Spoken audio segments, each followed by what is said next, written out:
There's a bigger dream waiting for you, just waiting for you to step into it.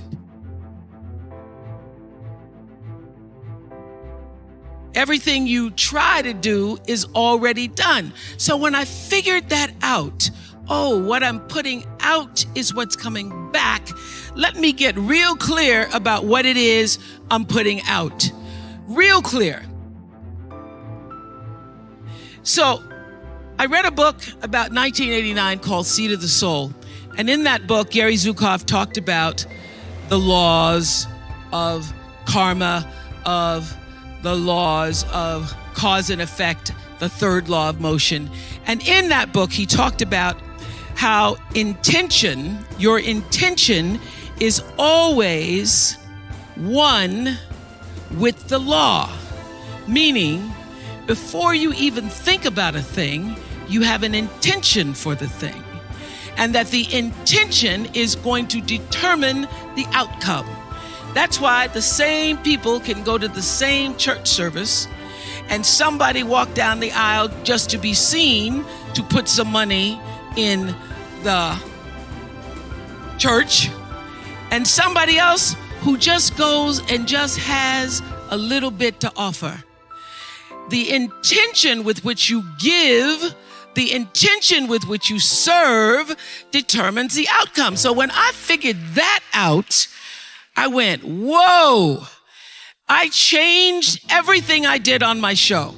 I called in the producers and I said, from this day forward, I will no longer be speaking to the KKK. I will no longer be speaking to people who are fighting each other in a way that it is damaging to the character of myself and other people who watch. From this day forward, I am only going to do intentional television. So it is my intention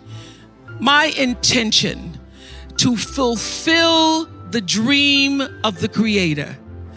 It is my intention to live to the highest calling and be pressed to the mark of the highest calling that I have come to do.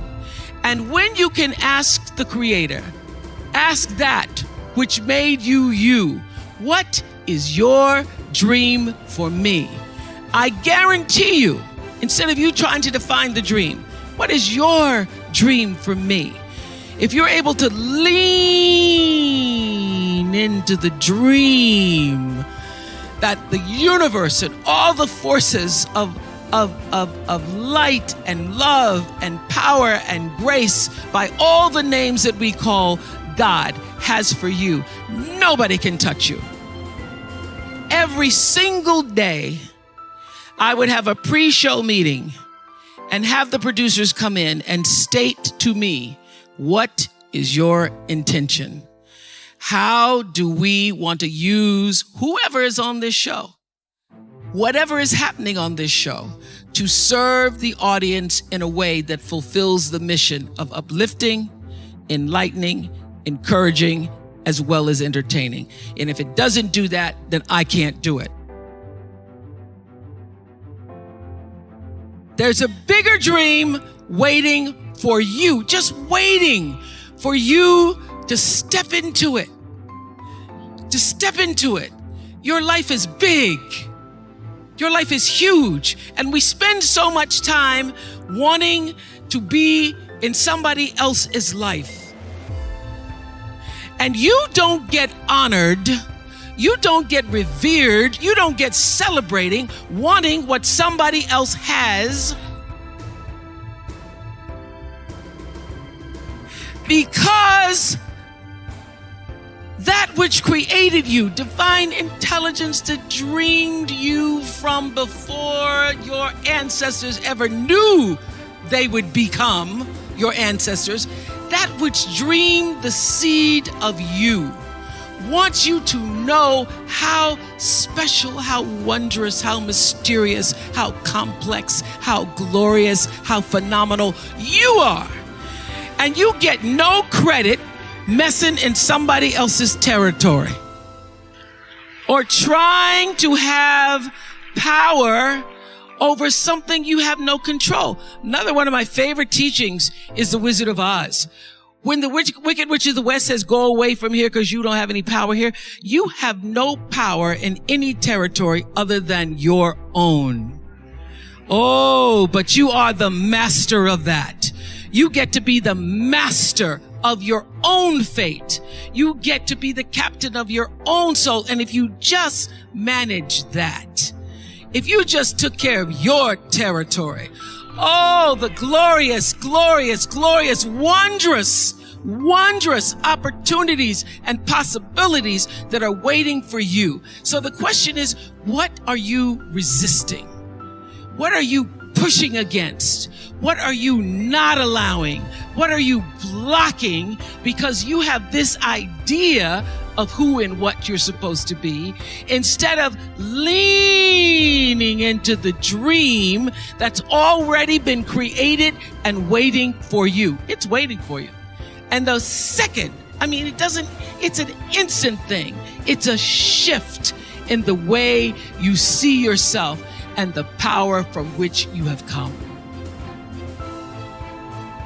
I went through some tough times after I left the Oprah show. I made a conscious decision that when I felt I had said all that I could say and the audience had heard it, that I would move on and that I would not spend my life regretting or trying to hold on to what used to be or hold on to what I had.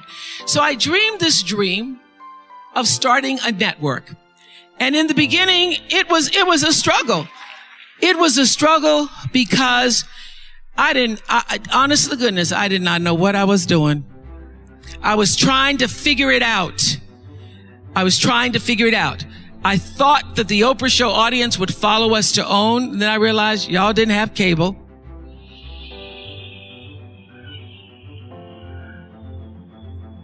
And if you had cable, you did not have the OWN package. So it took me a minute. And unlike most people who you get to have your mistakes in private, some don't go right in your life, you get to sulk about it in private. If I make a mistake, it's on the CNN crawl or the CNN news. So when I was in the climb and there were so many wonderful owners, I see Churl Action Jackson here. There were so many wonderful owners, people who said, oh, we're going to stand with you. We're going to stand by you. Thank you, Roland Martin. There were so many people who said, listen, we believe that this can happen. So I dreamed the dream along with Tyler Perry, who was my friend, who came to me and said, Tyler said, I'm going to help you out because Tyler can go home and write a script and direct it, produce it, and shoot it, and do it for less money than anybody in Hollywood. So we started with the foundation of have and have nots.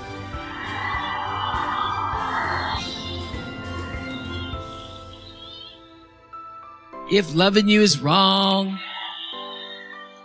love thy neighbor, Mama Hattie. And then I started to dream another dream about scripted television, because in the beginning I was told you couldn't do it. You couldn't do it, didn't have enough money to do it. And I dreamed the dream. I read Proverbs 11:28 that says, those who trust in their riches will fall, but the righteous will rise and thrive like a green leaf.